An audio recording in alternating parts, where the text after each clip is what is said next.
Have you ever caught your reflection moving just a split second after you did? A tiny lag, a flicker in the corner of your eye that you dismiss as a trick of the light. I used to. Now I know better. Now I'm terrified to even glance at a mirror. It all started subtly. A silver locket I always wore on my right wrist would appear on my left in the reflection. A stray curl I'd tucked behind my ear would be hanging loose in the mirror. Small things, inconsistencies I could explain away. Maybe I'd absent-mindedly moved the locket. Maybe the curl just fell. I told myself I was just tired, overworked, my mind playing tricks on me. It's easy to rationalize when the alternative is too frightening to consider. But then, the inconsistencies grew bolder. One morning, I was getting ready for work, brushing my teeth. I looked up and froze. My reflection was smiling. It wasn't my smile. It was wide, slow, and predatory. My own mouth was agape, toothpaste foam clinging to my lips, my heart hammering against my ribs. I spat into the sink, my eyes wide with terror, and when I looked back up, the reflection was mimicking me perfectly again, a blank, neutral expression on its face. The toothpaste was there. The fear in its eyes matched mine. But I had seen it. I knew I had. That night, sleep offered no escape. I dreamt of a cold, grey world behind the glass. A world of reversed rooms and silent echoes. And in that world, a version of me was banging against an invisible barrier, her knuckles raw, her face a mask of desperation. She was screaming, but no sound came out. She was trying to warn me. I started avoiding mirrors. I'd shower with the bathroom door ajar to keep the mirror fogged up. I covered the large antique mirror in my hallway with a thick blanket. I used my phone's front-facing camera for makeup, but even that felt risky. The unease was a constant companion, a cold knot in my stomach. My friends noticed the change. They said I looked pale, haunted. How could I explain that I was being stalked by my own reflection? They'd think I was losing my mind. Maybe I was. One evening, I came home late, exhausted from a long day. I forgot about the rule. I walked straight into my bedroom and flicked on the light. And there it was, in the full-length mirror on my wardrobe door. It wasn't just my reflection anymore. It was her. She was standing there, but she was different. Her skin was paler, almost translucent. Her eyes were darker, holding a chilling emptiness. And she was smiling that same, slow, predatory smile. This time, she didn't just mimic me. As I stood frozen in the doorway, she took a step forward. Not within the mirror, but towards its surface. The glass seemed to ripple around her, like water. A pale hand pressed against the inside of the mirror, the fingers splayed. I could see the faint impression of her palm on my side of the glass. A cold dread, sharper and more intense than anything I'd ever felt, washed over me. I wanted to scream, to run, but my feet were rooted to the floor. Her other hand came up, and with a long, sharp fingernail, she drew a line down the glass. A high-pitched, grating sound filled the room, like scraping metal.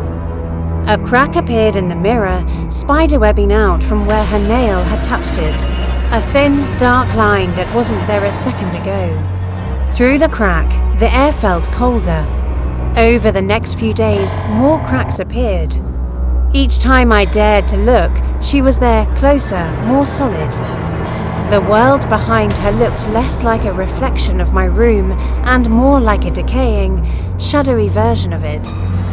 The colours were muted, the furniture draped in what looked like cobwebs.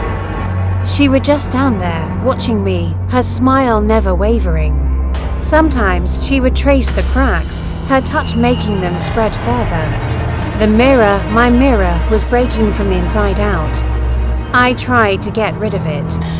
I called a junk removal service, but when the two men arrived, they couldn't lift it. They grunted and strained, their faces turning red, but the wardrobe with the mirror attached wouldn't budge an inch. They said it felt like it was bolted to the floor, to the very foundations of the building. They left, shaking their heads, leaving me alone with it again. The night it happened was stormy. Rain lashed against the windows and thunder rattled the old house. A power cut plunged the entire street into darkness. I lit candles, their flickering light casting long, dancing shadows across the walls. My heart was a frantic drum. I knew this was it. The darkness felt like an invitation. I had to see. I don't know why, maybe it was a morbid curiosity, a need to face my fate. I crept to my bedroom door and pushed it open. The room was illuminated only by the frantic, intermittent flashes of lightning. In the first flash, I saw her. She wasn't inside the mirror anymore. One of her legs was through. It was planted firmly on my bedroom floor. The shattered mirror hung around her like a jagged, crystalline frame. The rest of her body was still in that grey, dead world, but she was crossing over. Another flash of lightning lit up her face. The smile was gone. In its place was an expression of pure, triumphant hunger. I finally found my voice and screamed. A raw, primal sound of absolute terror. I scrambled backward, falling over a rug, and crab walked away as fast as I could. Thunder crashed directly overhead, shaking the house. In the deafening silence that followed, I heard a sound that will haunt me forever. The delicate, musical chime of 1,000 pieces of broken glass falling onto a wooden floor. She was here. She was in my world. I'm telling you this from a place where there are no mirrors. The walls are soft and the people are kind, but they don't believe me. They give me medication that makes the world feel fuzzy and distant. They say I had a breakdown, that I suffer from a rare delusion. They told me they found me in my apartment, screaming, surrounded by the shattered remains of an old mirror. They said I had cuts all over my hands. But sometimes late at night, when the building is quiet, I hear her. I hear my own voice humming a tune I've never known.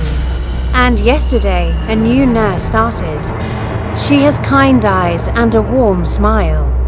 But when she turned to leave my room, I saw her reflection in the small, polished metal plate on the door. For just a second, as she walked away, her reflection stayed perfectly still, looking right at me. And it was smiling. So be careful. The next time you look in a mirror, look closely.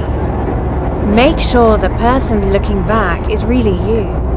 Make sure there are no new cracks in the glass, because once they start appearing, it's already too late. She's coming for you, and she won't stop until she takes your place. Thanks for listening. If you felt a chill down your spine, hit that subscribe button for more stories from the dark. Stay safe.